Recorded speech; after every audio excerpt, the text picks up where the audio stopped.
कुनै एउटा कम्पनीमा हेभी डिमान्ड फ्लो देखाएर हेभी सप्लाई फ्लो देखाएर त्यसरी चाहिँ म्यानिपुलेट गरेको अवस्था छ अहिले, नभएको होइन। यतिकै हावातालमा कसैले भन्दैमा च्याट रुम हेर्दैमा हेरेर अब यस्तो ट्रेडर्सहरू चाहिँ अहिले चाहिँ अलिकति हावी भएको देखिन्छ कि फर्ममा हेर्ने यो किन भन्यो भने किन भनेछ भन्यो, अनि त्यो इन्फ्लुएन्सियल मार्केटिङ बढी भएको अवस्था त्यस्तो खालको देखिन्छ।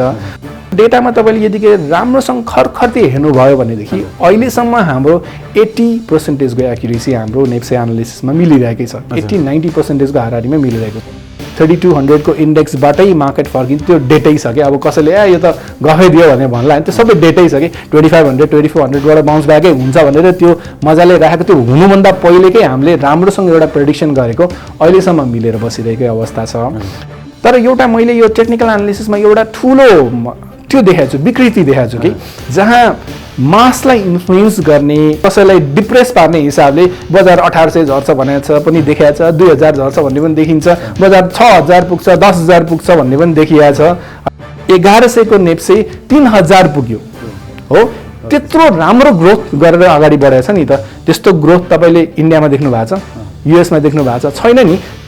जो मान्छेले खत्तम कम्पनी भने गरेर बसे अल्टिमेटली उनीहरूले पनि त रियलाइज गरे कि यसैमा लगानी गर्नुपर्ने रहेछ, किनभने खोला त्यही बगेको छ। एकदम A1 क्वालिटीको कमर्सियल ब्याङ्क पनि अहिले 20% झरेकै अवस्था छ, जबकि एकदम खत्तम हाइड्रो पावरै भन्नुहोस् न त तपाईँले। अब हाम्रो यो अफिससँगको नेसनल हाइड्रो पावरकै कुरा त्यो पनि अहिलेसम्म पनि भाउ टेकेर बसेको छ। आफू अनुकूलको व्याख्या गरेको कारणले गर्दा टेक्निकल एनालिसिसको बदनाम भयो। यो बढ्न लागेर चाहिँ, यो बढ्न लागेर चाहिँ भित्र मनबाट मात्र होइन, तपाईँको चार्टबाट पनि देखाउनु पर्यो। चार्टबाट भित्र मनबाट देखाएर काम छैन कि। यहाँ मान्छेले मेरो बिचमा बढ्छ भनेर किन्ने खालकोहरू धेरै छन् कि। 2500-3000 को इन्डेक्स भनेको मलाई के लाग्छ नि, यो एउटा रेन्ज, अहिले रेन्ज जाने लागेको मार्केट हो। 1-2 महिना रेन्ज नै जान्छ बिफोर मेकिङ एनी डिसिजन। 1100 को इन्डेक्समा हुने बेलाको त्यति बेलाको मार्केटलाई तपाईँले निकालेर भयोभरको 200+ कम्पनीमा एउटा बाँदरलाई लिएर आएर ल हान त यो चार्टमा उसले जुन चार्टमा हानेको कम्पनी मैले किन्छु भनेर यदि केही किन्नु भएको भए पनि मेबी तपाईँले अहिले कमाएको लगानीकर्ताले भन्दा बढी कमाउनुहुन्थ्यो होला। मान्छेहरू कति पैसाको पछाडि दौडिया देखियो, जबकि हामी टेक्निकल एनालिसिसमा पैसाको पछि दौड्ने होइन, हामी प्रोसेसको पछि दौड्ने हो। पिकमा पुग्ने बेलामा जसले पनि शेयर किन्छ, चाहे त्यो फन्डामेन्टली एकदम स्ट्रङै कम्पनी किन नहोस्, तिनीहरूले त्यो झर्ने बेलामा दुःख पाएकै हुन्छ। नेभल ब्याङ्कको कम्पनी भनौँ 5000 मा किन्ने मान्छेलाई अहिले घाटा छैन होला, तर 5 वर्ष पहिले किनेको कम्पनी अहिले घाटा छैन भनेर सुहाउँछ। इन्भेस्टमेन्ट गर्ने समय हुन्छ, ट्रेडिङ गर्ने समय हुन्छ, त्यो त आइडेन्टिफाई गर्नु पर्यो नि अहिले के गर्ने समय हो भनेर। एकदम तल्लो पी लेभलमा यदि के अगर ओभरअल मार्केट रन गरेछ भनेदेखि म त 90-95% इन्भेस्टमेन्ट गर्ने भन्छु। त्यो ट्रेडिङ गर्नलाई काम छैन, त्यो त किने गर्ने हो। शेयर बजार बढ्नको लागि के कारणले गर्दा रोकिरहेको छ? मेन कुरा लिक्विडिटी होइन र। हिजोको डेटा अनुसार ब्याङ्कमा लगानी गर्नको लागि 5 अर्ब रुपैयाँ पनि छैन। 1100 को इन्डेक्स जब त्यो नियर डबल भयो नि 2000 तिर पुग्ने बेलामा यी फन्डामेन्टल वारहरू सब निस्किसक्यो। बट यस्तो पनि हुन्छ भन्दै सेयर बेच्दै निस्कियो। टेक्निकल र फन्डामेन्टल कम्बाइन नै गरेर अगाडि बढ्नुपर्छ, किनभने fundamental analysis alone is also not enough र technical analysis alone is also not enough. त्यो 4 वर्ष बुल 4 वर्ष बियर त्यस्तो खालको कुरा मलाई लाग्दैन। देखिया छ, चार्टमा देखिया छ, तर एनिथिङ क्यान ह्यापन। तपाईँ आफैले यो सोसियल मिडिया बन्द गरेर, क्लब हाउस बन्द गरेर, च्याट रुम्सहरू बन्द गरेर, फोरमहरू बन्द गरेर अब म के किन्ने भन्ने कम्पनी यदि तपाईँले आइडेन्टिफाई गर्न सक्नु हुँदैन भए you are lagging something. Stock मार्केटमा यस्तो रियल मार्केट हो जहाँ मान्छेले सिरियसली पैसा कमाउन पनि सक्छ, कमाएको पनि छ भने सिरियसली पैसा गुमाउन पनि सक्छ र गुमाएको पनि छ।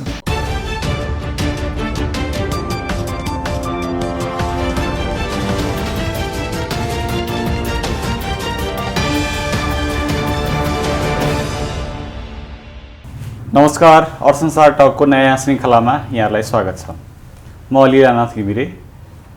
अर्थसंसार.com ले उत्पादन गर्ने यो कार्यक्रम अर्थसंसारको आफ्नै युट्युब च्यानल र सरोकार टिभीबाट एकसाथ प्रसारण हुन्छ। हामी नियमित जस्तो अर्थतन्त्रका विभिन्न आयाममा छलफल गर्छौँ। धेरैजसो हाम्रो मुख्य केन्द्र चाहिँ शेयर बजार नै हुने गर्छ। शेयर बजारका दुईटा पाटो छन्। एउटा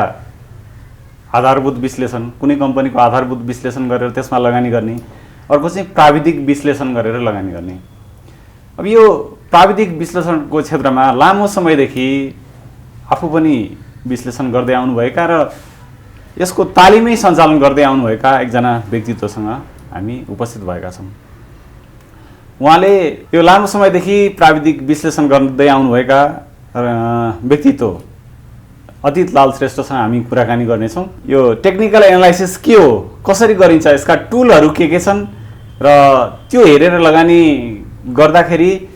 कतिको कमाउन सकिन्छ भन्ने बारेमा हामी हाम्रा पाठकहरूलाई, दर्शक श्रोताहरूलाई जानकारी गराउनेछौँ। स्वागत गरौँ यहाँलाई। नमस्ते। अब यो यहाँ प्राविधिक विश्लेषक, अब धेरैलाई के लाग्छ भने यो चाहिँ ज्योतिष विद्या जस्तै हो, यो धर्के ज्योतिष पनि कतिपयले भन्ने गर्छन् होइन। अब सामान्यतः के हुन्छ भने बजार बढ्छ या घट्छ भन्ने कुरा 50-50 चान्सेस उत्तिकै हुन्छ होइन। अब त्यस हुनाले कहिलेकाहीँ यहाँहरूले भनेको लगातार मिलिरहेको हुन्छ, कहिले नमिलेको अवस्था हुन्छ। अब यो पछिल्लो समय चाहिँ सेयर बजार बढ्ने घट्ने क्रम भइरहँदाखेरि यो अब चाहिँ टेको लाग्यो, अब बढेर 5500 पुग्छ भनेर विश्लेषकहरूले भनिरहेको अवस्थामा बजार चाहिँ त्यही सुस्त गतिमा तलमाथि गरिराखेको छ। यो के भएको? सर्वप्रथम त कस्तो हुन्छ भन्दाखेरि हाम्रो टेक्निकल एनालिसिस गर्ने बेलामा पनि विभिन्न किसिमका मोड्युल्सहरू फलो गर्ने खासको कन्सेप्ट हुन्छ होइन। मलाई चाहिँ यो 5500 पुग्छ, 5000 पुग्छ, 10000 पुग्छ भन्ने खालको यस्तो कुरामा खासै विश्वास लाग्दैन। मोस्ट अफ द टाइम मैले प्र्याक्टिस गर्ने भनेको प्राइस एक्सन ट्रेडिङ हो। त्यो भनेको अहिलेको मोस्ट रिसेन्ट डेटाहरूलाई कन्सिडरेसनमा ल्याउँदाखेरि बजारमा कस्तो चाप देखिन्छ त, त्यहाँ बायर्स र सेलर्स दुईटा छन्। जहाँ बायरले किन्ने भनेको अभियसली उसले आफ्नो सेयरको भाउ बढ्छ भन्ने एन्टिसिपेसनमा किनिरहेको हुन्छ भनेदेखि सेलर भाउ घट्छ भन्ने एन्टिसिपेसनमा बेचिरहेको हुन्छ भए यो दुईटाको प्रेसर र द्वन्द्वलाई नापेर यो बायर साइड हावी हुँदैछ कि सेलर साइड हावी हुँदैछ यसलाई एनालाइज गरेर आफ्नो ट्रेडिङ डिसिजन्सहरूलाई बेस गर्ने हो होइन। अब मेरो चाहिँ यसरी नै मैले गरिरहेको लगभग अराउन्ड 15 वर्ष प्लस नै भइसकेको छ होइन। मेरो लगानीमा हामीले टेक्निकल एनालिसिसको ट्रेनिङ दिइरहेको लगभग 10 वर्ष भइसकेको छ, जहाँ हामीले अनलाइन बेस्ड ट्रेनिङबाट विभिन्न यस्तै प्राइस एक्सनका टुल्सहरूदेखि लिएर इन्डिकेटर्सका टुलहरूदेखि लिएर एक्युरेटली कसरी आफ्नो रिस्क्सहरूलाई म्यानेज गर्ने होइन, कसरी ओभरअल रिवार्डहरूलाई क्यालकुलेट गर्ने र पोजिसन लिने कि नलिने, किन्ने कि नकिन्ने, कुन पोइन्टमा किन्ने कुन पोइन्टमा बेच्ने भन्ने यो कन्सेप्टहरूमा चाहिँ मैले फोकस गर्ने हो होइन। अब तपाईँले भन्नुभयो जस्तै गरेर अब भनौँ न यो यति पुग्छ उति पुग्छ भन्ने अब त्यस्तो मैले अहिलेसम्म गरेको छुइनँ। प्राविधिक विश्लेषण गर्दाखेरि अब बजार चाहिँ तलमाथि फ्लक्चुएट भइरहेको हुन्छ। यहाँले डिमान्ड र सप्लाईले कतिपय अवस्थामा निर्धारण गर्छ। कतिपय अवस्थामा चाहिँ एकैचोटि डिमान्ड क्रिएट गरेर बजारलाई म्यानिपुलेट गरिरहेको पनि देखिन्छ। त्यस्तो अवस्थामा यो प्राविधिक विश्लेषण कतिको सत्य हुन्छ? यस्तो हो, कुनै एउटा कम्पनीलाई म्यानिपुलेट गर्ने हुन्छ नि त, समग्र मास साइकोलोजीलाई म्यानिपुलेट त गर्न सकिँदैन नि त होइन। कुनै एउटा कम्पनीमा हेभी डिमान्ड फ्लो देखाएर, हेभी सप्लाई फ्लो देखाएर त्यसरी चाहिँ म्यानिपुलेट गरेको अवस्था छ अहिले, नभएको होइन होइन। तर त्यो अहिलेको इन्भेस्टर्सहरूले र टेक्निकल एनालिस्टहरूले त क्लियरली बुझिसकेको अवस्था हो नि कि उसको रियल इन्टेन्सन, त्यस्तो बायर सेलर्सहरूको रियल इन्टेन्सन के हो भन्ने हिसाबले बुझिसकेको अवस्था हुन्छ। र यही एस्पेक्टमा पनि भोल्युममा होइन, हामी भोल्युमलाई पनि फोकस गर्छौँ। भोल्युममा यदि के गरेर कुनै सेयरको राम्रो भोल्युममा कारोबार भइरहेको छ तर त्यसको प्राइस यदि बढिरहेको छैन भनेदेखि त्यसले अर्को सिग्नल्सहरूलाई इन्डिकेट गर्छ होइन। यो सबै कुरालाई सम्मिश्रण गरेर यदि के गरेर हामीले सेटअप गर्छौँ भनेदेखि, र मास साइकोलोजी पनि एकदम इम्पोर्टेन्ट छ। मास साइकोलोजी भनेको ओभरअल नेप्सेलाई एनालाइज गर्दाखेरि थाहा पाइन्छ होइन। सो त्यो मास साइकोलोजी एनालाइज गर्दाखेरि एउटै स्टकलाई मात्र प्रेसर दिएर त पुग्दैन। तपाईँको कम्पनी, तपाईँको 200 प्लस कम्पनीको कारोबार भइरहेछ, एउटै कम्पनीलाई मात्र भाउ बढाउँदाखेरि, जस्तै आजै हेर्नुहोस् एनटिसीको भाउ बढाएको छ, तर एनटिसीको भाउ बढ्यो भन्दैमा ओभरअल नेप्सेमा त त्यो मास साइकोलोजी एकदम एक्सट्रिम लेभलको पोजिटिभिटी त हामीले देख्न सक्दैनौँ। यसरी चाहिँ एनालिसिस एकदम मजाले गर्न सकिन्छ होइन। त्यसबाट पनि हामी ट्रेन्ड फलो गर्दाखेरि अहिलेको यो ट्रेन्डमा कस्तो कस्तो स्टक्सहरूमा खेल्ने पनि हो कि होइन। अनि यसमा कस्तो हुन्छ भनेदेखि तपाईँलाई एकदम क्लियरली भन्दाखेरि एज अ ट्रेडर हामी ट्रेड गर्ने हो भनेदेखि त्यो एउटा गोल सेट गर्नुपर्छ कि एउटा प्लानिङ गर्नुपर्छ कि प्लानिङ गरेर भनौँ न कुनै एउटा कम्पनीलाई फलो गर्दै प्लानिङ गर्दै यो कम्पनी कुन पोइन्टमा गयो भने किन्ने कुन पोइन्टमा बेच्ने यस्तो सबै स्ट्राटेजिजहरू बिस्तारै बिस्तारै फर्मुलेट गर्नुपर्ने हुन्छ। यतिकै हावातालमा कसैले भन्दैमा च्याट रुम हेरेर अब यस्तो ट्रेडर्सहरू चाहिँ अहिले चाहिँ अलिकति हावी भएको देखिन्छ कि फर्ममा होइन यो किन भन्यो भने किन भनेछ भन्यो अनि त्यो इन्फ्लुएन्सियल मार्केटिङ बढी भएको अवस्था त्यस्तो खालको देखिन्छ। त्यो हुने बेलामा के हुन्छ नि अलिकति सर्ट लिमिटेड टाइमसम्म चाहिँ त्यो एउटा डिमान्ड चाहिँ क्रिएट भएको देखिन्छ तर त्यो जब आफ्नो फ्लोमा जाँदैन त्यो ब्याक टु नर्मल्ली फर्किने बेलामा अनि त्यति बेलामा लसेसहरू बियर गर्ने इन्भेस्टर्सहरूले होइन त्यस्तो चाहिँ हामीले देखिरहेका छौँ अहिलेको बजारमा। यसमा चाहिँ सबै थोक ठिकठाक भयो भने चाहिँ यदि मिल्छ भन्ने होला नि त यदि प्रतिशत चाहिँ यसमा एक्युरेसी हुन्छ भन्ने केही हुन्छ यस्तो हो। अब मैले बोल्दाखेरि चाहिँ कस्तो छ भन्दाखेरि हामीसँग डेटै छ होइन हाम्रो मेरो लगानीको यसमा हामीले न्युज लेटर्स भनेर हामीले पब्लिसै गर्ने गर्छौँ हामीसँग डेटै छ। त्यो डेटा हामीले पहिल्यैदेखि लगभग अराउन्ड 6 वर्ष त भइसकेको छ यो हामीले डेटाहरू पब्लिस गरेर राखिरहेको होइन तर त्यो एउटा पेड सर्भिसेसमा छ। त्यो डेटामा तपाईँले यदि राम्रोसँग खरखर्ती हेर्नुभयो भनेदेखि अहिलेसम्म हाम्रो 80% को एक्युरेसी हाम्रो नेप्से एनालिसिसमा मिलिरहेकै छ 80-90% को हाराहारीमा मिलिरहेको छ। हामीले यो पोइन्टबाट बाउन्स ब्याक हुन सक्ने एकदमै हाई प्रोबेबिलिटी छ। हाम्रो यो पोजिसन्सहरू कस्तो हुन्छ भन्दाखेरि प्रोबेबिलिटीमै खेल्ने हुन्छ कि सो यो हाई प्रोबेबिलिटी यहाँ छ यहाँबाट हामीले बाई टेक लियौँ भनेदेखि यता पोइन्टमा गएर हामीले हाम्रो सेलिङ राख्न सक्छौँ स्टप लसेसहरू हामीले यसरी एक्जिक्युट गर्न सक्छौँ। स्टप लस एक्जिक्युट नै भयो भने हामीले यतिको रिस्क हुन्छ हाम्रो एट स्टेक भनौँ न यति रुपैयाँ हाम्रो स्टेकमा बसिरहेको हुन्छ भनेदेखि रिवार्ड आयो भने 80% को रिवार्ड हुन सक्छ। यो रिस्क टु रिवार्ड क्याल्कुलेसन गरेर अगाडि यसरी बढ्न सकिन्छ भनेर डेटा स्ट्याटिस्टिक्स नै हामीले अब जहिले पनि एभ्री विकली हामीले पब्लिस गरिरहेका हुन्छौँ होइन। जस्तै हामीले लास्ट टाइम पनि ठ्याक्कै भन्दाखेरि 3200 को इन्डेक्सबाटै मार्केट फर्किन्छ त्यो डेटै छ कि अब कसैले यो त गफै दियो भने भन्ला त्यो सबै डेटै छ कि 2500-2400 बाट बाउन्स ब्याकै हुन्छ भनेर त्यो मजाले राखेको त्यो हुनुभन्दा पहिलेकै हामीले राम्रोसँग एउटा प्रेडिक्सन गरेको अहिलेसम्म मिलेर बसिरहेकै अवस्था छ। सो मेरो केसमा भन्दाखेरि 80-90% को एक्युरेसी हामीले टेक्निकल एनालिसिसबाटै पाउन सक्छौँ जस्तो लाग्छ किनभने मोस्ट अफ द टाइम फेरि कस्तो छ नि मास सेन्टिमेन्ट्सहरू पनि अलिकति फलो गर्छ जस्तो मलाई लाग्छ कि यो टेक्निकलमा। सो त्यो कारणले गर्दा मिलेकै छ। त्यसो त यहाँहरूसँग सल्लाह लिएर किन्ने हो भने त कोही पनि नडुब्ने रहेछन् सबैले होइन यस्तो हो रिस्क हुन्छ नै जहिले पनि रिस्क हुन्छ नै यो स्टक मार्केट हो रिस्क हुन्छ नै र त्यो रिस्कमा चाहिँ हामीले कति मिनिमाइज गर्न सक्छौँ भन्ने हिसाबले हामीले आफ्नो पोजिसन लिने हो। त्यो भन्दैमा मैले कहिले पनि घाटा नखाएको डेफिनेटली होइन मैले धेरै घाटा खाएको छु तर ओभरअलमा नेटमा गेन गर्ने भने त्यही सफल कुरा भयो नि त होइन। जस्तै तपाईँले 10वटा ट्रेड्सहरू लिनु भइरहेछ त 10वटा ट्रेडमा 6वटा ट्रेड 7वटा ट्रेड एकदम पर्फेक्टली मिलेको छ 3टा ट्रेड तपाईँको मिलेको छैन भए नमिलेको ट्रेड होल्ड गरेर बसिँदैन नमिलेको ट्रेड यो मिलेन भनेर स्टप लस गरिन्छ मिलेको ट्रेडलाई ट्रेलिङ स्टप लसेसहरू राखिन्छ ट्रेलिङ प्रफिट्समा राखिन्छ सेल एट रेजिस्टेन्सहरूतिर बेच्ने गरिन्छ। त्यो गर्ने बेलामा के हुन्छ एउटा प्रफिट आउने बेलामा चाहिँ एउटा राम्रो प्रफिट आउने घाटा खाने बेलामा चाहिँ तुरुन्तै बेचेर निस्किने खालको त्यो चाहिँ खास भनिने एउटा ट्रेडिङ प्रिन्सिपल पनि हो होइन। र त्यो मान्यतामा चल्ने मान्छेले चाहिँ त्यस्तो बिना ठुलो घाटा चाहिँ खान्छ जस्तो मलाई डेफिनेटली लाग्दैन है। र त्यसमा पनि मैले फेरि टेक्निकल मात्रै होइन मेरो चाहिँ पहिलेदेखिको के कुरा छ भनेदेखि टेक्निकल र फन्डामेन्टल्सहरूलाई दुईटालाई मिक्स गरेर काम गर्नुपर्छ भन्छु कि लाइक भनौँ न जति बेलामा इन्डेक्समा यो एउटा एकदम सिम्पल फन्डा हो कि धेरै 10 थरीको कुरै छैन जति बेलामा तपाईँको ओभरअल मार्केटको PE प्राइस टु अर्निङ रेसियोलाई मात्रै गज गर्दाखेरि पनि तपाईँ मार्केटको कहाँ हुनुहुन्छ भनेर त्यही अनुसारको डिसिजन मेकिङ गर्ने त्यही अनुसारको स्ट्राटेजिजहरू बिल्डअप गर्न सक्नुहुन्छ। जस्तै एउटा सानो इक्जाम्पल 1100 को इन्डेक्स हुँदाखेरि price to earning ratio overall मार्केटको कति थियो त नेपालको मार्केटको कति थियो त 292 इन्डेक्स हुँदाखेरि नेपालको मार्केटमा overall price to earning ratio कति थियो त हामीले हेरौँ 14-13 को हाराहारीमा छ त एकदम एक्सेसिभली माथि जाँदाखेरि 1881 जाने बेलामा कति थियो त त्यति बेलामा एभरेजमा 38-40 को एभरेज हुने गर्दथ्यो। सो अब 13-14 भनेको तल्लोको पोइन्ट हो 38 भनेको माथिको पोइन्ट हो भनेदेखि अब अहिलेको नेप्से कहाँ छ त त्यही अनुसारमा चाहिँ हामीले आफ्नो ट्रेडिङ र इन्भेस्टिङको डिसिजन्सलाई त्यो दुईटालाई मिलाएर काम गर्न सकिन्छ कि जस्तै भनौँ न 1100-1200 को इन्डेक्समा हुने बेलामा मोस्ट अफ द स्टक्स हामी लङ टर्म ट्रेडिङको लागि लङ टर्म इन्भेस्टिङको लागि ट्रेडिङ होइन लङ टर्म इन्भेस्टमेन्ट पर्पजको लागि यो डिभिडेन्डले सपोर्ट गर्छ यो उसको इन्ट्रेन्सिक भ्यालुएसनले सपोर्ट गर्छ उसको फन्डामेन्टल्सले सपोर्ट गर्छ ग्रोथले सपोर्ट गर्छ यो हिसाबले यसको भ्यालु त मिनिमममा पनि यति हुनुपर्ने जस्तै पहिले क्लासेसहरू लिने बेलामा अब मैले याद गर्दा जस्तै भनौँ न यो यही के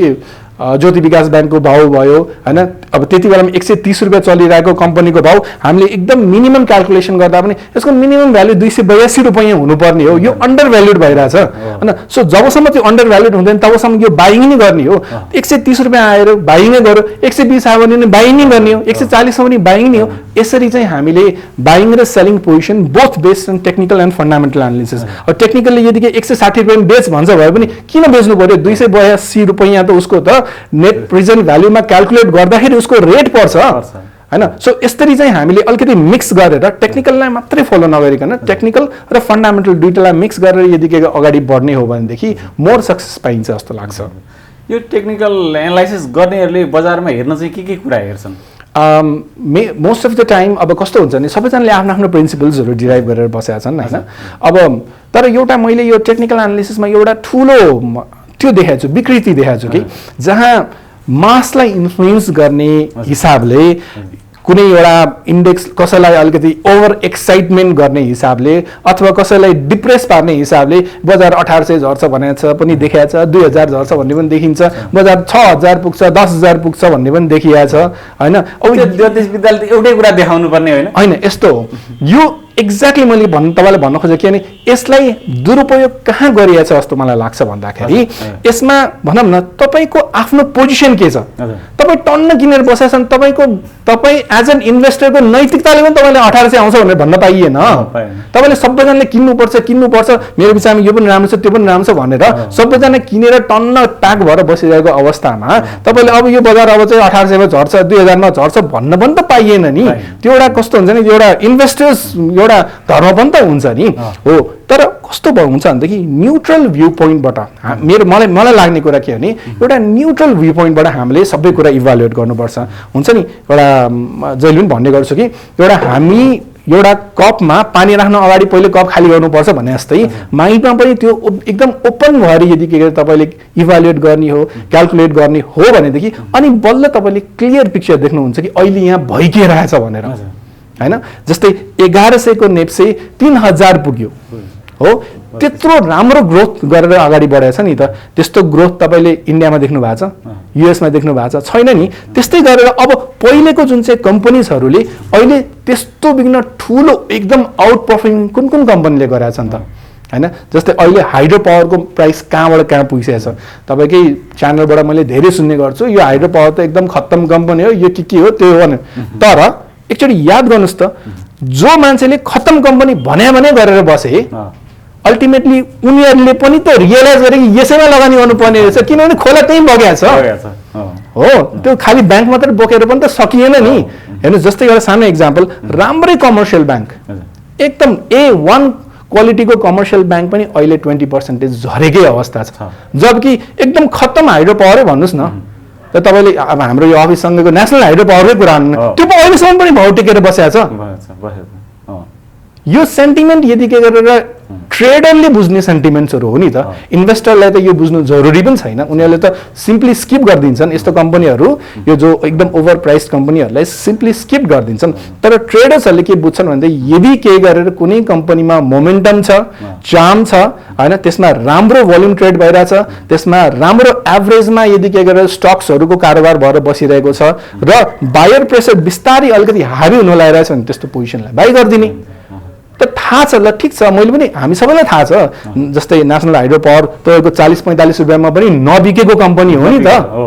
हैन नबिकेको कम्पनी मैले 48 रुपियाँमा किन्ने बेलामा मन ढुकढुक भइसक्यो के हो भन्ने खालको अहिले हेर्नुहोस् 450 रुपियाँ पनि दिएको छैन अहिलेसम्म केही पनि रिटर्न पनि दिएको छैन हैन तर कस्तो भन्दाखेरि यो हामीले बुझ्नुपर्ने फन्डामेन्टल एनालिसिस र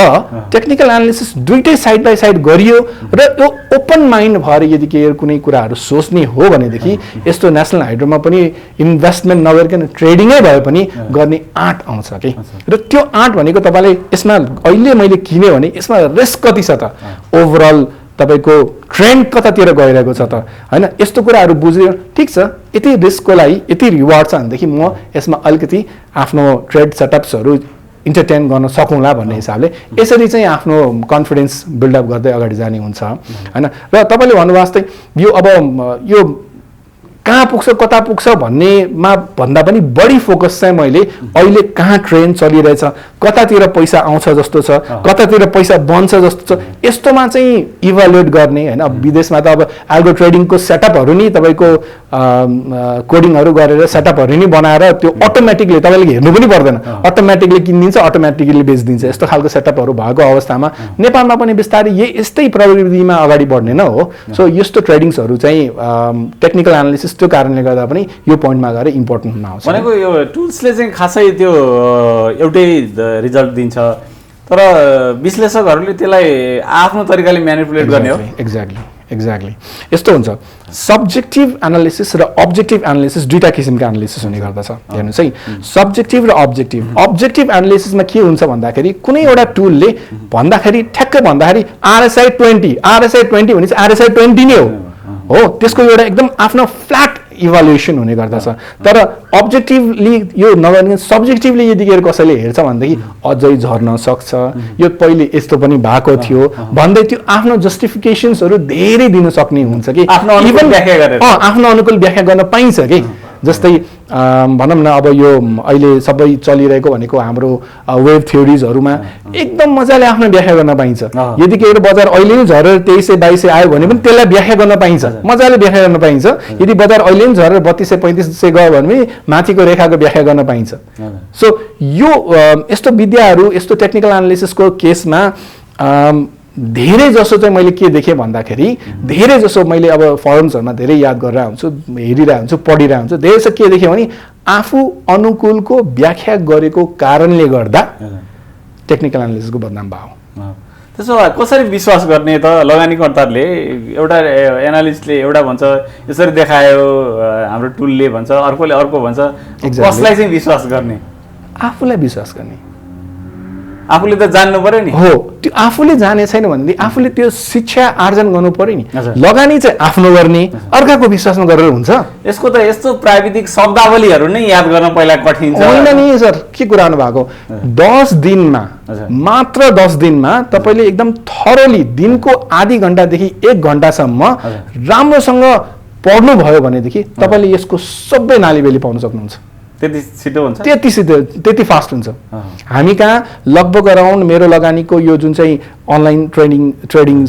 हामीले सेयरको ट्रेडिङ दिइरहेछौँ त्यसमा यो अनलाइन यो 2500 रुपिज मात्रै पर्छ हामीले त्यो प्राइस पनि यसरी तल झारेको तपाईँहरूले देख्नुभयो होला त्यो एनसेलबाट पहिले गर्दाखेरि 15 रुपैयाँ एज लो एज 15 रुपैयाँमा तपाईँले सिक्न सक्नुहुन्छ भन्ने हिसाबले मैले आफैले डिजाइन गरेर बनाएको कोर्स हो त्यहाँ तपाईले मान्नुहुन्छ हुँदैन मेरो छोरो भर्खर 10 वर्षको छोरो छ उसलाई सबै क्लास सिकाएपछि तपाईँ त्यो छोरोलाई अहिले ल्याएर यहाँ कसरी गर्ने के गर्ने भने उसले खर्खर भन्न आउँछ यहाँ रेजिस्टेन्स छ यहाँ त्यो छ यो कारणले गर्दा यहाँ अहिले किन्ने टाइम होइन यो बेच्ने टाइम होइन भनेर भन्न आउँछ त्यसमा लगानीकर्ताहरू आफै तर्सेका हुन् त्यसमा त्यति कठिन छ भनेर त्यो होइन त्यो कठिन नै छैन त्यसमा गाह्रो कुरा के छ र भनेको कि बुझ्न गाह्रो कुरा के छ गाह्रो कुरा एउटै मात्र छ त्यो भनेको आफ्नै माइन्डसेट आफ्नै साइकोलोजी र आफ्नै इमोसनल बिहेभियर जस्तो म्यानेज गर्न गाह्रो कुनै कम्पनीले ब्यालेन्स सिट प्रकाशन गर्दाखेरि उसको EPS कति छ भन्ने कुरा त्यही देखिन्छ अनि पी रेसियो क्याल्कुलेट आफैले गर्न सकिन्छ हैन त्यो सजिलो हुन्छ अथवा यो टेक्निकल एनालाइसिस गर्न चाहिँ अब त्यो टुल्सहरू चाहियो हैन टुल्सहरुमा हेरेर एनालाइसिस गर्नुपर्ने त्यो वर्डहरू पनि त्यस्तै जार्गनहरू धेरै छन् होइन त्यो हुनाले मलाई पनि कठिन लाग्छ भनेपछि अब एउटा सामान्य लगानीकर्ता कसरी त्यहाँसम्म आइपुग्ने होइन सर मैले यो भनेको कुरालाई एकदम गहन अध्ययन गर्नु मैले कतिको गाह्रो हुँदो रहेछ त होइन यो बुझ्नको लागि कतिको गाह्रो हुन्छ भनेर मैले 10 वर्षको आफ्नै छोरालाई बाबु यो अस्तिको त्यो लकडाउनको टाइममा एकचोटि खर्र यो सबै दिनको 1 घण्टा सिक त भनेर जब 10 दिन सक्यो ल अब तिमीले यो भन्दै यसमा के हुन्छ भन्ने मलाई उसले ठ्याक भनेको छ। अब के लगानीकर्ता जो लाखौंको लगानी गर्छ उसले त्यो 10 वर्षको बच्चाले जति पनि बुझ्दैन होला त बुझिहाल्छ त्यति सक्छ गाह्रो भएन हैन गाह्रो भएन नि अब कि त गाह्रो प्रेजेन्टेसन गरिया होला तर हामीले बुझाउने बेलामा त हामीले क्लियरली बुझाउने एकदम सिम्पल टुल्सहरु युज गरेर बुझाउने हो नि त्यसमा एकदमै त्यो सोफिस्टिकेटेड भनेको केही पनि छैन कि खास भन्ने हो भने सोफिस्टिकेटेड मलाई लाग्ने अहिले पनि लाग्ने मलाई एकदम सोफिस्टिकेटेड भनेको एउटै कुरा छ त्यो भनेको एउटा माइन्डसेट हो त्यो एउटा डिसिप्लिनमा काम गर्ने त्यो किन्नु पर्छ यो तलै जान्छ भने थाहा हुँदै माथि गएर किन्ने हैन यो तल अब माथि जान लागेर छ भने थाहा हुँदै हेर्दै माथि गएको हेरेर बस्ने यो डिसिप्लिन नै हो एउटा हुन्छ नि एडप्टेसन गर्न नसक्ने एउटा स्पिड अफ इम्प्लिमेन्टेसन भन्छौँ हामी फटाफट यो हुन लाग्छ भने ठ्याक्क थाहा पाइसकेपछि on the spot right away act गर्न नसक्ने यस्ता लिमिटेसन डिसिजन गर्नु पर्यो हो त्यो देखिया छ बुझिया छ सबै कुरा थाहा छ तर एक्सनमा इम्प्लिमेन्ट गर्न नसक्ने त्यो चाहिँ बरु एकदम ठुलो प्रब्लम चाहिँ हुन्छ भनेको मतलब प्र्याक्टिकल एक्सपिरियन्स चाहिँ हुन्छ नि राइट अवे अब सपोज यो बढ्न लागेर चाहिँ भित्र मनबाट मात्र होइन तपाईँको चार्टबाट पनि देखाउनु पर्यो चार्टबाट भित्र मनबाट देखाएर काम छैन कि यहाँ मान्छेले मेरो बिचमा बढ्छ भनेर किन्ने खालकोहरू धेरै छन् कि यहाँ त हाम्रो नेपालको मार्केटमा तपाईँ यदि के गरेर एउटा तपाईँ हामी दर्शकलाई एउटा च्यालेन्जै दिन्छु सोसियल मिडिया हेर्न बन्द गरिदिनुहोस् क्लब हाउस जान बन्द गरिदिनुहोस् र भोलिबाट तपाईँ एउटा स्टक टेक्निकल्ली अथवा फन्डामेन्टली छान्नुहोस् आफूले किन्नको लागि छान्नुहोस् यदि के गरे त्यो छान्ने के किन्ने के पनि दिमागमा आएन भनेको तपाईँको आइरहेछ भनेदेखि त के सिक्नु भएको छ त सबै अर्कैको लहरैमा लाग्यो होइन त उसले यो बढ्छ भनेछ उसले त्यो बढ्छ भनेछ अनि त्यही किन्न थाल्यो उसले त्यो धेरै बजार प्रभावित गर्ने त धेरै मान्छेहरू छन् यो यहाँले भने क्लब हाउस छ सामाजिक सञ्जालहरू ग्रुपहरू त्यसमा आफ्नो जे स्टक छ त्यहीको प्रचार गर्छ त्यो राम्रो गर्दैछ हैन त्यसैमा प्रभावित भएर अनि तपाईले फन्डामेन्टली पनि यो राम्रो छ भन्ने जस्टिफिकेसन टन्नै आउँछन् टेक्निकली पनि यो अब माथि नै पुर्याइदिन्छन् नि कुनै एउटा स्टक 100 रुपैयाँमा के 300 रुपैयाँमा चलेको स्टक बढेर 3000 पुग्छ देखाउनलाई के ठुलो कुरा छ र लामो धर्का तान्दिने न हो हैन र तर त्यो प्र्याक्टिकली कतिको छ त त्यो प्र्याक्टिकल्ली त्यो पनि त बुझ्न जरुरी छ नि व्हाट इज द प्र्याक्टिकलिटी त्यो भनौँ न हाम्रो नेपालको इन्डेक्स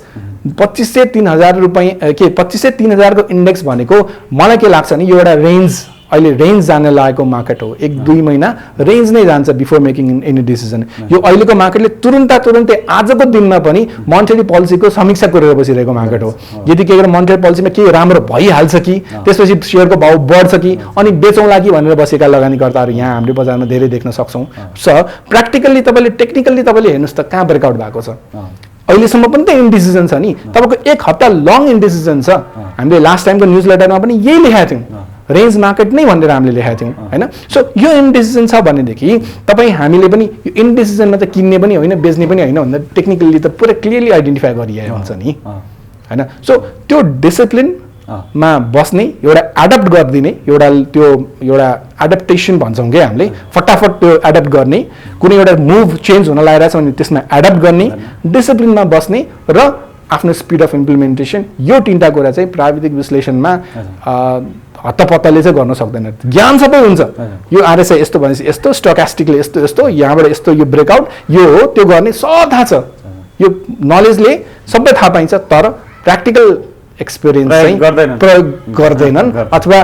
त्यसको लागि फेरि त्यही फरम हेर्ने फेरि उसले यो बाई भनेछ अब यसो हेऱ्यो अनि अलिकति बाई धेरै किनौँ कि गर्ने त्यसमा ट्र्याप भएर धेरै लाग्छन् र तपाईँलाई एउटा कुरा एकदम राम्रोसँग क्लियरली भनिदिन्छु म बुल मार्केटमा जसले पनि कमाउने नि हो जति लगानी गर्दै पनि बढिहाल्छ बढ्यो। हेर्नुहोस् तपाईँ हामी रिसर्चै गरेको छ हाम्रो यो ऱ्यान्डम वक थ्योरी छ नि जुन चाहिँ अफ वल स्ट्रिट, त्यसमा तपाईँ अहिलेकै मार्केटमा पनि तपाईँ एकचोटि विचार्नुहोस् त 1100 को इन्डेक्समा हुने बेलामा त्यति बेलाको मार्केटलाई तपाईँले निकालेर भयोभरको 200 प्लस कम्पनीमा एउटा बाँदरलाई लिएर आएर ल हान त यो चार्टमा उसले जुन जुन चार्टमा हानेको कम्पनी मैले किन्छु भनेर यदि किन्नु भएको भए पनि मेबी तपाईँले अहिले कमाएको लगानीकर्ताले भन्दा बढी कमाउनुहुन्थ्यो होला। एउटा प्रोफेसनली गाइडेड एडभाइजर भन्दा पनि उसको पर्फर्मेन्स राम्रो। अब के हामी त्यस्तो फलो गरिदिने? अब त्यो मङ्की चाहिँ कुन हो भनेर खोज्दै जाने अब हामी? त्यो त कुरा मिलेन नि त। सो यहाँ त कस्तो हुनुपर्ने, मान्छेहरू कति पैसाको पछाडि दौडिया देखियो, जबकि हामी टेक्निकल एनालिसिसमा पैसाको पछि दौड्ने होइन, हामी प्रोसेसको पछि दौड्ने हो। त्यो प्रोसेसको पछि दौड्ने भनेको मतलब यो कस्तो प्रोसेस चाहिँ इम्प्लिमेन्ट गरेपछि रिजल्ट आउँछ त त्यो प्रोसेसलाई फलो गर्यो, त्यसको रिजल्टलाई एनालाइज गर्यो, आफूले कहाँ मिस्टेक गरेको छ पत्ता लगायो, त्यसपछि त्यसलाई आफ्नो प्रोसेसलाई फाइन ट्युन गर्दै अगाडि बढ्ने हो। पैसासँग रिलेट गर्ने न, स्टप लस नै गर्ने हो। त्यसमा तपाईँले कुनै पनि इमोसनल हुन्छ नि, एउटा मनमा एउटा इमोसनल त्यो राखेर चाहिँ काम गर्नु हुँदैन। तपाईँको स्टक मार्केटमा सेयरहरू भनेको सबै सेयर टेक्निकली भन्ने त्यही हो, टेक्निकली भन्ने सबै सेयरै हो। It's meant to give you profits होइन, यदि के if you know how to do it. Otherwise तपाईँको एकदम फन्डामेन्टल एकदम स्ट्रङ भन्दा स्ट्रङ कम्पनीले पनि टाइममा त घाटा दिने बेला त देखेकै छ नि सर, देखेकै छ नि अवस्था होइन। तपाईँको एकदम राम्रो भने वाणिज्य ब्याङ्क पनि अहिले 25% 20% तलै बसेको छ, रिटर्न राम्रो दिइरहेको छ, रिटर्न राम्रो दिए पनि। अब तपाईँ हेर्नुहोस् केही रिटर्न नदिने कम्पनी त्यो 3200 को इन्डेक्समा जति प्राइस छ अहिले पनि त्यति नै प्राइसमा पनि होभर गरेका कम्पनीहरू पनि छन् हाइड्रो पावर। सो यसरी हामीले एनालाइज गर्नुपर्छ। अब यो टेक्निकल एनालाइसिस गर्न चाहिँ डिफ्रेन्ट टुलहरू छन्, यहाँ चाहिँ बढी कुन टुल युज? त्यो प्राइस एक्सन। हामी प्राइस एक्सन भनेको मतलब कस्तो भनेदेखि अहिले यो टाइममा यो विकमा यो डेमा कस्तो खालको मोमेन्टम देखिया छ, त्यही मोमेन्टमलाई बेस गरेर हामीले 1 हप्ता 2 हप्ताको स्ट्राटेजी बनाउने, 1 महिना 2 महिनाको स्ट्राटेजी बनाउने, यसमा चाहिँ बढी म फोकस गरिरहेको हुन्छु। मलाई थाहा छैन 1 वर्षपछि मार्केट 4000 पुग्ने हो कि 2000 पुग्ने हो भनेर, तर मलाई के थाहा छ भनेदेखि अब यदि मार्केटले यस्तो भयो भनेदेखि मैले के गर्नुपर्छ, मार्केट त्यस्तो भयो भने के गर्नुपर्छ, यो स्ट्राटेजीमा इम्प्लिमेन्ट गरेर अगाडि बढ्ने बेलामा त्यो चढ्ने बेलामा पनि ट्रेन लामोसँग चढिन्छ, झर्ने बेलामा फटाफट झरेर निस्किन्छ। कि जस्तो कुनै कम्पनीले ग्रोथ नै गरेको छैन तर टेक्निकल एनालाइसिसले चाहिँ अब यसको बढ्छ भनेर देखायो भने लगानी गरिहाल्ने। टेक्निकल एनालिसिसले बढ्छ भन्यो भने त मजाले त्यसमा आफ्नो एउटा पोजिसन लिइहाल्ने। पोजिसन लिने बेलामा त्यो लगानी गर्दाखेरि ट्रेड गर्दाखेरि भन्छु है, इन्भेस्ट गर्ने होइन। त्यस्तो कम्पनीमा इन्भेस्ट गर्ने कम्पनी मैले तपाईँलाई अहिले एउटा भनिरहेको थिएँ त पी रेसियोको कुरा भन्दा म बिचमा अड्किएँ होइन। कस्तो हुन्छ भनेदेखि हाम्रो गर्ने स्ट्राटेजी कस्तो हुन्छ भने जति बेलामा मार्केट एउटा लो पीमा भनौँ न, मैले एउटा तपाईँलाई रेन्ज दिएँ नि 40 को एभरेज पी र 14 को एभरेज पी को रेन्जमा यदि तपाईँ 14, 13, 14, 15 मा जानुहुन्छ भने तपाईँले मेरो 2014-16 को तपाईँले मेरो ब्लग्सहरू हेर्नुभयो भने मेरो आइडियोलोजी नै अर्कै थियो कि त्यति बेला म सबैजनालाई के भन्थेँ, त्यो सिस्टमेटिक इन्भेस्टमेन्ट प्लानिङ गरौँ। बजार झर्छ ठिक छ, मैले भने तपाईँलाई ज्योति विकास ब्याङ्क 150 को 140 मा पाएर किन्नु न, 30 मा पाएर दङ्ग परेर किन्नुहोस्। त्यसको लागि के गर्नु पर्यो, तपाईँको पैसा एकैचोटि एक्जर्ट गर्नु भएन, तपाईँ मन्थली सेभिङ गरेको पैसाले त्यसमा सेयरलाई जम्मा गर्दै सिस्टमेटिक इन्भेस्टमेन्ट प्लानिङमा अगाडि बढ्ने हो राइट। जति बेलामा अब त्यो बिस्तारै त्यो बढ्दै नेप्से एउटा भनौँ न एउटा एभरेज पी नि 28-30 को हाराहारीमा आउँछ, 40 तपाईँको पिक छ भनेदेखि त त्यति बेलामा त त्यो सिस्टमेटिक इन्भेस्टमेन्ट प्लानिङ गर्ने अथवा 2 वर्ष 5 वर्षको लागि भने सेयर होल्ड गरेर बस्ने त अवस्था होइन। किनभनेदेखि तपाईँले के याद गर्नुपर्छ नि, पिकमा पुग्ने बेलामा जसले पनि सेयर किन्छ, चाहे त्यो फन्डामेन्टली एकदम स्ट्रङै कम्पनी किन नहोस्, तिनीहरूले त्यो झर्ने बेलामा दुःख पाएकै हुन्छ। र राम्रै कम्पनी भनौँ न, एउटा सानो इक्जाम्पल, नेभल ब्याङ्कको कम्पनी भनौँ 5000 मा किन्ने मान्छेलाई अहिले घाटा छैन होला, तर 5 वर्ष पहिले किनेको कम्पनी अहिले घाटा छैन भनेर सुहाउँछ। इन्फ्लेसन कहाँ हो होइन, अपर्च्युनिटी कस्ट खै त्यहाँ होइन, अपर्च्युनिटी कस्टलाई हामीले क्यालकुलेट गर्नु पर्दैन। सो यसलाई यतिखेर हामीले मध्यनजरमा राख्ने बेलामा इन्भेस्टमेन्ट गर्ने पनि समय हुन्छ। This is the right time to do everything. Trading गर्ने पनि समय हुन्छ। अब 1100 को इन्डेक्समा त्यो 20 रुपियाँ 10 रुपियाँमा ट्रेडिङ गरेर बस्ने मान्छेले त टाउकोमा हात समातेर बस्नु परेन र। यो 20 रुपियाँमा भनेर मैले यो माछा पुछ्रे ब्याङ्क 140 रुपियाँको 160 रुपियाँको 170 रुपियाँमा बेच्दै भाउ बढेर 200 पुग्यो, 200 बाट 300 पुग्यो, 300 बाट 400 पुग्यो, के भयो। So there is a time to do everything. Investment गर्ने समय हुन्छ, ट्रेडिङ गर्ने समय हुन्छ, त्यो त आइडेन्टिफाई गर्नु पर्यो नि अहिले के गर्ने समय हो भनेर। त्यो सङ्केत चाहिँ कसरी पाइन्छ? मैले भने नि अहिले भर्खरै तपाईँले भने नि त्यो प्राइस टु अर्निङ रेसियोबाट पनि एकदम पिक मार्केट एकदम माथि गएको टाइममा एक्ज्याक्टली त्यो माथि यदि के त्यो तपाईँको मिटरले तपाईँ एकदमै माथितिर देखाएको छ भनेदेखि त त्यो अब यो पनि छोराको लागि त्यो पनि छोराको लागि भनेर किन्ने त सही समय होइन नि। त्यो त बिस्तारै ट्रेडिङ गर्ने समय हो जहाँ तपाईँले आफ्नो रिस्कलाई राख्नुहुन्छ, रिस्क टु रिवार्ड रेसियोलाई राम्रोसँग क्यालकुलेट गर्नुहुन्छ, रिस्कलाई मिटिगेट गर्ने गरी तपाईँ फटाफट ट्रेडिङ गर्नुहुन्छ। घाटा लाग्यो भने पनि घाटा लाग्यो, नाफा भयो त्यही हिसाबले तपाईँ सेटअप लिएर अगाडि बढ्नुहुन्छ। त्यसलाई होल्ड गरेर म यदि घाटा लाग्यो भने होइन यो अब एभरेजिङ गर्छु भन्ने खालको यस्तो घातक काम त गर्नु हुँदैन। त्यो त गर्ने स्ट्राटेजी छ नि। इन्भेस्टमेन्ट र ट्रेडिङ चाहिँ कुन रेसियोमा गर्ने? त्यही त अब यस्तो हुन्छ तपाईँ यदि के गरेर तल्लो लेभलमा तपाईँको भनौँ न एकदम तल्लो पी लेभलमा यदि के गरेर ओभरअल मार्केट रन गरेछ भनेदेखि म त 90-95% इन्भेस्टमेन्ट गर्ने भन्छु। त्यो ट्रेडिङ गर्नलाई काम छैन, त्यो त किन गर्ने हो। तपाईँको सेभिङ्सबाट 10,000 आएको छ 10,000 को नि किन्ने हो, 5,000 खल्तीमा बाँकी छ त्यो 5,000 को नि सेयर किन्ने हो त्यो समय भनेको होइन। जति बेलामा त्यति बेलामा पनि त मान्छेको हल्ला त धेरै थियो नि, इन्डेक्स चाहिँ 500 आउँछ भनिरहेको थियो 1100 को इन्डेक्स हुने बेलामा। मेरो लगानी टेक्निकल एनालिसिसको न्युज लेटर मात्रै एउटा त्यस्तो न्युज लेटर थियो जसले भनेको थियो कि 1100 को इन्डेक्सबाट मार्केट बाउन्स ब्याक हुन्छ भनेर। तर त्यो जब ढलमलिँदाखेरि पनि राइट टाइम टु बाई तपाईँलाई प्रुभै गरेर देखाउन सकिन्छ। त्यो प्रुफ पनि गर्नु त्यो भन्नु पनि भयो त्यो फन्डामेन्टली स्ट्रङ भएको कम्पनी लिनुहोस् भन्ने मजाले फन्डामेन्टली स्ट्रङ भएको कम्पनी भन्दा पनि कस्तो थियो भन्दाखेरि कम्पनीले डिभिडेन्ड दिन्थ्यो 12% अनि कम्पनीको भाउ थियो 120 रुपियाँ। 120 रुपियाँ कम्पनीको भाउ थियो त्यहाँ 112% 10% त बोनस दिएर बसिरहेको खै त मान्छेको घाम घोइटोमा घाम लाग्यो। अब अहिले त्यही कम्पनीले भाउ 550 रुपियाँ पुगेको छ अनि उसले 10% बोनस दिन्छ, अब त्यसैमा मान्छेहरू दौडेर बस्छ। त्यो त ट्रेडिङ गर्ने समय हो नि त, क्लियरली बुझाएको छ नि त। र एउटा कुरा के याद गर्नुपर्छ नि, हिस्ट्री भनेको माथि जाला तल जाला, तर यो ओभरअल मास साइकोलोजीको हिस्ट्री भनेको टाइम एन्ड अगेन रिपिट हुन्छ कि sir, time and again repeat हुन्छ। जहिले पनि एउटा बुल मार्केट भइरहने जिन्दगीभर बुल मार्केट पनि भइँदैन, बियर मार्केट भइरहने जिन्दगीभर बियर मार्केट पनि भइँदैन। अब लजिकल्ली ऱ्यासनली यदि के तपाईँ सोच्नुहुन्छ भनेदेखि एउटा ऱ्यासनल थिङ्किङ पनि त चाहियो नि होइन। अहिले ऱ्यासनल थिङ्किङमा यदि तपाईँले सोच्नुहुन्छ अहिले बजारमा के भइरहेको छ, सेयर बजार बढ्नको लागि के कारणले गर्दा रोकिरहेको छ, मेन कुरा लिक्विडिटी होइन र। हिजोको डेटा अनुसार ब्याङ्कमा लगानी गर्नको लागि 5 अर्ब रुपियाँ पनि छैन। ओभरअल तपाईँको यदि लोन नै दिने हो भने लोनको डिमान्ड लगभग 1.5-2 खर्बको लोनको डिमान्ड छ। राष्ट्र ब्याङ्कले जुन इन्ट्रेस्ट रेटलाई कन्ट्रोल गरेको छ त्यसबाट इम्पोर्टलाई कन्ट्रोल अझै पनि राम्रोसँग गर्न सकेको अवस्था छैन, धेरै त्यता गइरहेको छ। अनि अभियसली यदि के गरेर रिटर्न पनि त हेर्छ नि मान्छेले होइन। म बिजनेस गर्दैछु, मलाई यदि के गरेर ब्याङ्कबाट 12% लोन पाइरहेको छु, मैले बिजनेसमा 16% रिटर्न पाइरहेको छु, 4% को लागि खेल्ने पनि त बिजनेसम्यानहरू हुन्छ नि त यो बजारमा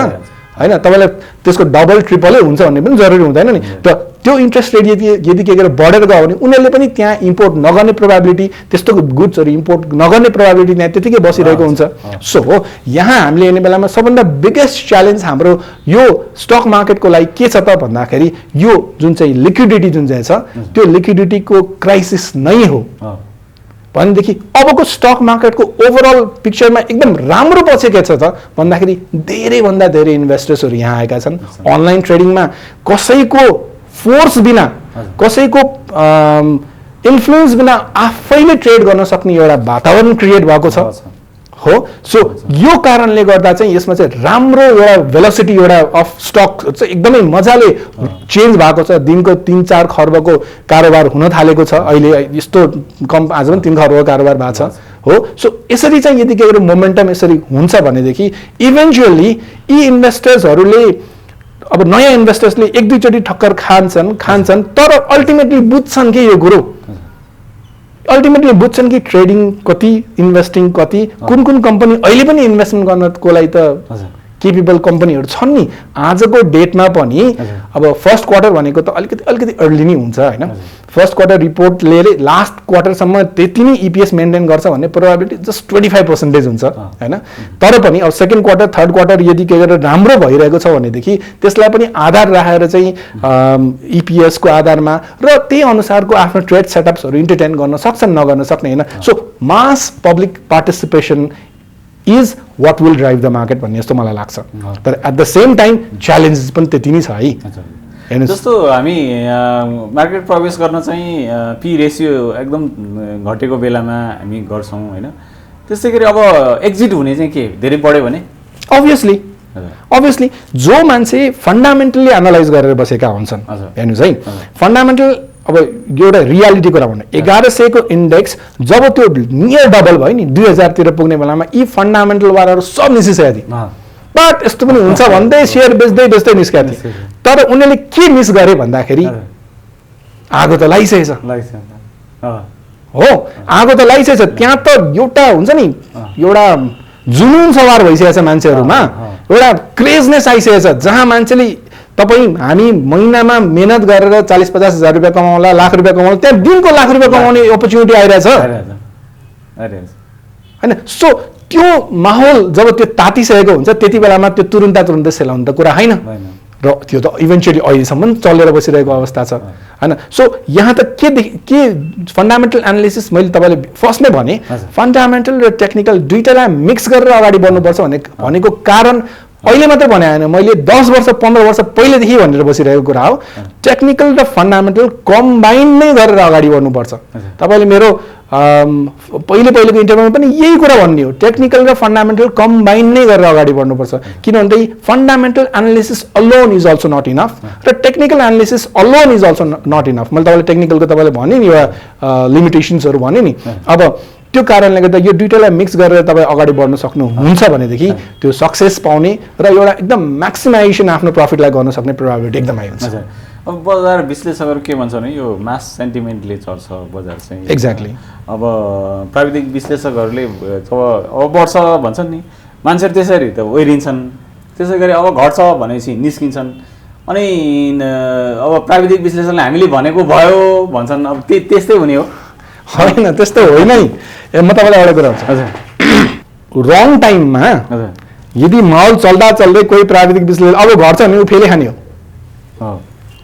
बुझ्नुभयो नि जस्तै आजको मार्केट रेन्ज मार्केट छ यो विकली रेन्ज मार्केट छ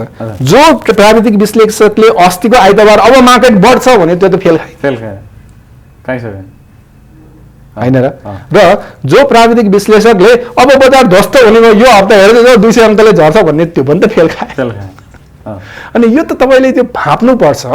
तपाईँले ओभरअल भइ के रहेछ भन्ने मैले भने तपाईँले ओपन माइन्ड भएर हेर्नु पर्यो आँखा खोलेर हेर्नु पर्यो नि हो आफ्नो पोजिसन्सलाई बेस राखेर आफ्नो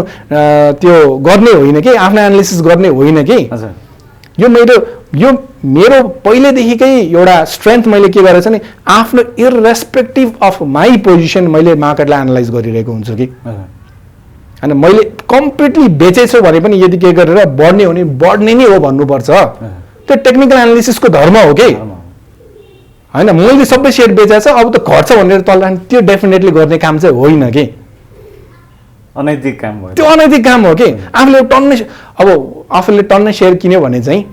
अब कुन धर्मले भन्ने हुन्छ तर त्यो तपाईँ एज अ ट्रेडरको धर्मले भन्नुहोस् तर एज अ टेक्निकल एनालिस्टको धर्मले त्यो भन्न पाइएन मान्छेलाई गुमराह गर्न पाइएन जे देखिन्छ त्यही भन्नु पर्यो नि र जे देखिन्छ त्यही भन्ने टेक्निकल एनालिस्टहरू चाहिँ बजारमा धेरै कम छन् किनभने सकेसम्म यहाँ इन्फ्लुएन्स गर्ने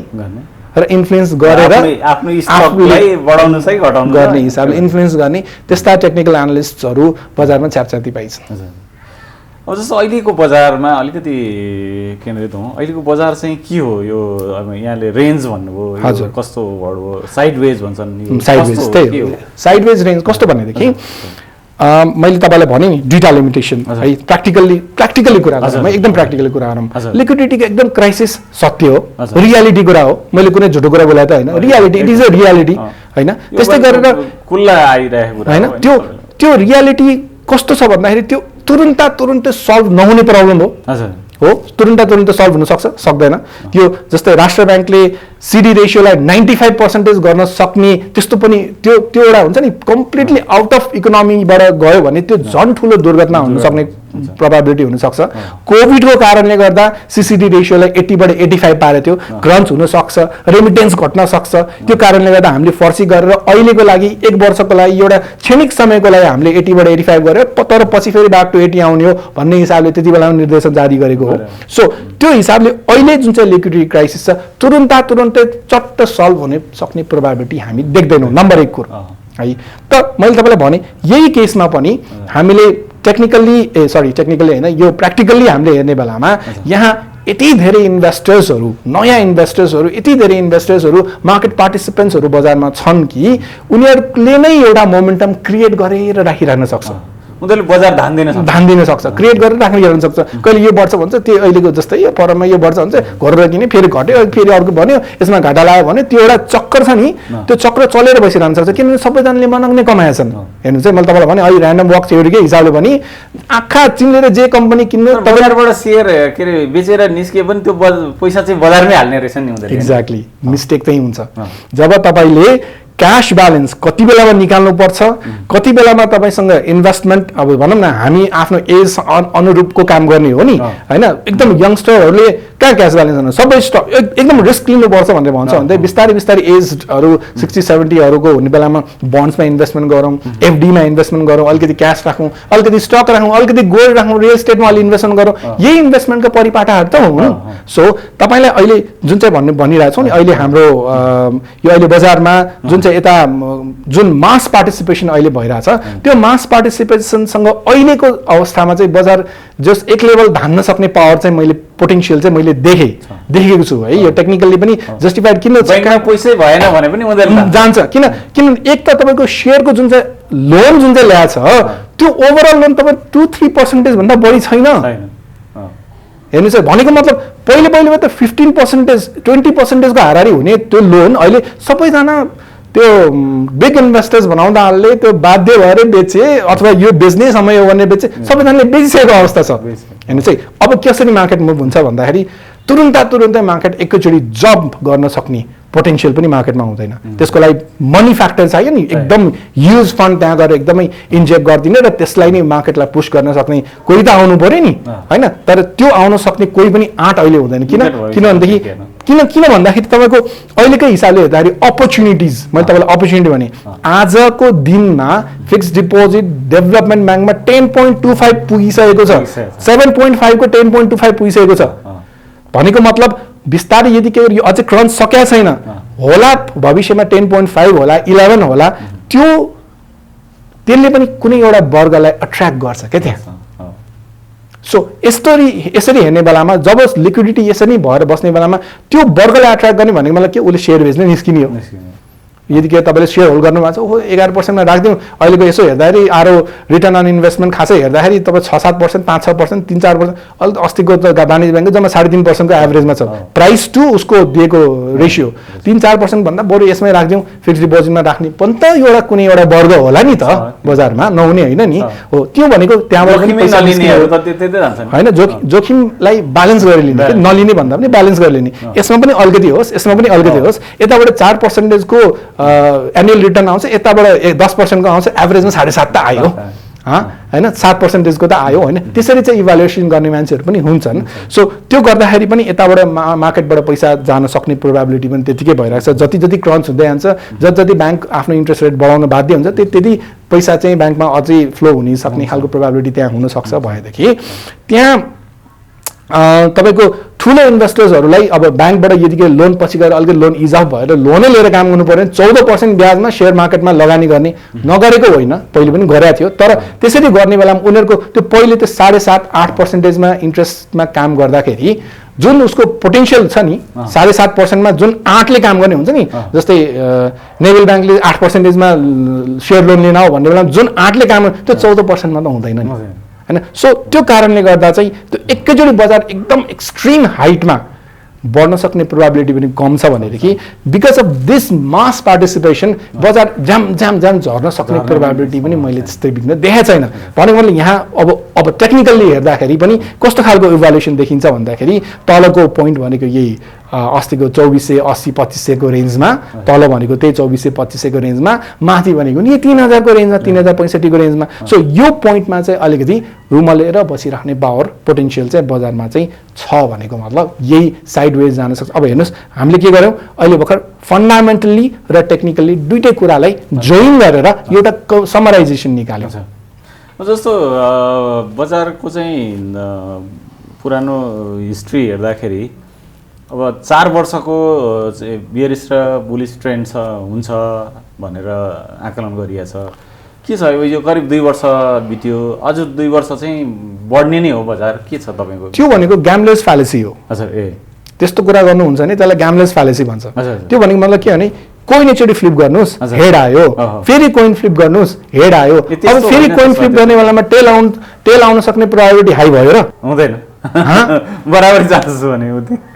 हेड एन्ड टेल उत्तिकै आउन सक्छ होइन? फेरि दुईचोटि हेड आयो भन्दा पनि फेरि तेस्रोचोटि कोइन भनौँ न 5चोटि फ्लिप गराएछ हेड आयो भने 6औँचोटि गर्ने बेला त पक्कै पनि टेल आउँछ भनेर there is a high probability of getting the tail भन्ने खालको कुरा मिल्छ र? मिल्दैन। त्यो त एक्ज्याक्टली यही कुरो हो। त्यसमा त्यस्तो होइन, मलाई त्यस्तो लाग्दैन। त्यो 4 वर्ष बुल 4 वर्ष बियर यस्तो खालको कुरा मलाई लाग्दैन। देखिया छ, चार्टमा देखिया छ, तर एनिथिङ क्यान ह्यापन। र तपाईँ यदि यसरी नै ओपन माइन्डेडनेस भएर अगाडि बढ्नुहुन्छ भनेदेखि त्यो त्यसलाई के भन्छौँ हामीले, त्यो एउटा मनघडन्ते स्टाइलले सोच्ने जब त्यो माइन्डसेट हुन्छ नि तपाईँले बढ्छ भन्ने माइन्डसेटमा यदि बढेन भने के अन्त त्यसमा ठुलो सेटब्याक हुन्छ कि फेरि त्यस्तोमा फेरि लात खाने बेलामा फेरि धेरै लामो लात खाइन्छ कि यस्तो भनेको त यस्तो पो भएछ, मेरो त यति पो भएछ भन्ने लेभलमा जाने बेलामा त्यो सेटब्याक किन बनाउने? त्यो ओपन माइन्डेडनेस चाहिन्छ कि त्यो। त्यसमा अहिले जस्तो राष्ट्र ब्याङ्कको यो मौद्रिक नीतिको समीक्षाको तयारीमा छ होइन, उसले डेट सारिराखेको छ। त्यसमा जस्तो 4-12 को क्याप जुन छ त्यसमा परिमार्जन भयो अथवा सेयर बजारलाई के सम्बोधन गर्ने कुराहरू के आयो भने चाहिँ बजार क्षणिक बढ्छ। क्षणिक बढ्छ 50 अङ्कको क्षणिक बढ्छ। कारण किन मैले तपाईँलाई फेरि पनि भनिहालेँ, जो अहिले जुन चाहिँ छ नि इन्डिसिजन छ नि, बेच्ने मान्छे पनि अब यो राम्रो आयो भने त अलिक बढ्ला नि अनि मैले राम्रो रेटमा बेच्न पाउला भनेर कुरेर बसेका छन्। बेच्ने नै हो उसले पनि, बुझ्नु भइरहेछ नि? जसले आज किनेको छ उसको कन्सेप्ट राम्रो आउँछ भन्ने सुनिया छ, राम्रो आउँछ भने सुनिया छ, राम्रो आयो भने त अलिकति बढ्ला नि बजारमा भन्ने खालको यो एकदमै टेम्पोरेरीमा गएछ, जहाँ अब यति अनि कोही सेलर चाहिँ ओहो सबैजना यही ताकेर बसेका छन्, सबैजना यही ताकेर बसेका छन्, मलाई आई डाउटै बढ्छ कि भनेर अहिले नै अलिअलि माथि गएर बेच्दिउँ हेर्नुहोस् है। सो यो कारणले गर्दा अहिलेसम्म पनि बजार इन्डिसिजनमा छ। आजको डेटसम्म पनि यो होल विक नै बजार इन्डिसिजनमा छ होइन। र अब भनौँ तपाईँले भन्नुभएको छ राष्ट्र ब्याङ्कले राम्रै पोलिसी निकाल्यो, राम्रै भयो भने बढ्छ होला होइन, तर यो 4-12 संशोधन गर्ने यो तपाईँले जुन चाहिँ भन्नुभएको छ त्यो बढ्छ, डेफिनेटली बढ्छ। तर मलाई के लाग्छ भनेदेखि मेन अहिलेको मार्केटको मेन भिलेन भनेकै यो क्राइसिस अफ लिक्विडिटी हो। जब लिक्विडिटीको क्राइसिस हुन्छ र ब्याङ्कले भनौँ न अब मङ्सिरको एन्डमा के त वाट नेक्स्ट पुस आउँदैछ, त्यत्रो ट्याक्स तिर्नुपर्ने हुन्छ, पैसा त बाहिर निस्किन्छ, अर्ब पैसा बाहिर निस्किँदा यहाँ 5 अर्ब ब्याङ्कलाई लेन्डिङ गर्नलाई पैसा नभएमा अर्ब पैसा ट्याक्सको रूपमा बाहिर निस्किने बेलामा वाट नेक्स्ट? सरकारले खर्च गर्न पनि सकेको छैन, सरकारले खर्च पनि गर्न सकेको छैन। तपाईँको सरकारको खर्च तपाईँको 3-5% को हारानमा अड्केर बसेको छ। So what next? त्यति त भिजन राख्न सक्नु पर्यो नि। करिब अन्त्यमा छौँ। अब यहाँलाई मैले सोध्न छुटाएको र केही भनौँ लागेको केही छ भनेदेखि भन्नुहोस्। हजुर, मलाई के लाग्छ भन्दाखेरि यो टेक्निकल एनालिसिस र फन्डामेन्टल एनालिसिस होइन, मैले यत्रो वर्ष आफूले प्र्याक्टिस गरेर बसिरहेको कुरा हो होइन। यो साँच्चैकै मान्छेले भनौँ न एकदमै यसलाई दुरुपयोग गरेको पनि त्यत्तिकै पाइएको छ होइन, तर मान्छेले कसरी यसलाई एकदमै नेगेटिभली पर्सिभ गरिरहेका छन्, ओभरअल इन्भेस्टर्सहरूले नेगेटिभली पर्सिभ गरिरहेका छन्। त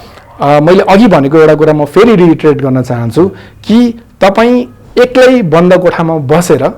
तपाईँ आफैले यो सोसियल मिडिया बन्द गरेर, क्लब हाउस बन्द गरेर, च्याट रुम्सहरू बन्द गरेर, फोरमहरू बन्द गरेर अब म के किन्ने भन्ने कम्पनी यदि तपाईँले आइडेन्टिफाई गर्न सक्नु हुँदैन भए